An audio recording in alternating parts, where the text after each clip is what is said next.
दोस्तों, हम जैसे आप लोगों को जानकारी दे रहे थे खेसारी लाल यादव जी का 5 तारीख को जो गाना आएगा, तो वो गाना का फाइनली पोस्टर लॉन्च हो गया। वो गाना आएगा 5 तारीख को 7:30 बजे।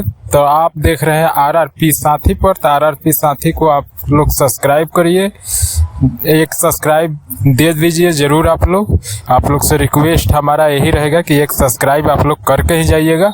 आइए जान लेते हैं गाने के बारे में। तो गाना एल्बम का नाम है 3 थान, यानी यूनिक नाम है एल्बम का 3 थान। इसमें एक्ट्रेस 3 है, जैसे मैं आपको रक्षा गुप्ता, रानी एक्ट्रेस और पारुल यादव। तो 3 एक्ट्रेस है खेसारी लाल यादव जी, 3 एक्ट्रेस है। इसमें गाना लिखा हुआ है संदीप समर के और म्यूजिक है मुलायम यादव जी का। वीडियो डायरेक्टर है पवन पाल जी। तो आएगा एक खेसारी म्यूजिक वर्ल्ड से, तो बहुत धमाल होगा। जो खेसारी लाल यादव जी का चैनल है खुद का, उसी से आएगा ये गाना लॉन्च होगा कल 7:30 बजे, यानी 5 तारीख को 7:30 बजे ये गाना लॉन्च होगा।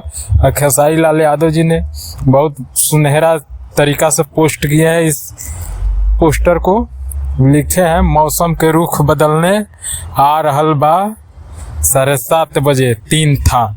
तो आप लोग देख सकते हैं, पोस्ट भी बहुत बेहतरीन तरीका से किए हैं। तो आप लोग इस गाने को कल मौसम के रुख बदलना है तो बदलना है। एक स्टार को और आ रहा है गाना, उस दिन बर्थडे भी है उस स्टार का, तो देखना है किसमें है कितना दम। तो मिलते हैं फिर अगला अपडेट में। इसका कुछ भी OTG पर अगर गाना आ रहा है, हमको लग रहा है ये गाना अच्छा, ये इमोजी करिए, आप लोग कमेंट करिए ये गाना कैसा हो सकता है। कहीं 3 थान गाना की बात तो नहीं हो रही है, क्योंकि 3 एक्ट्रेस भी है इसमें। तो आप लोग इमोजी करिए। चलिए एक बताइए कमेंट में अपना राय। RRP साथी पे आप लोग पहला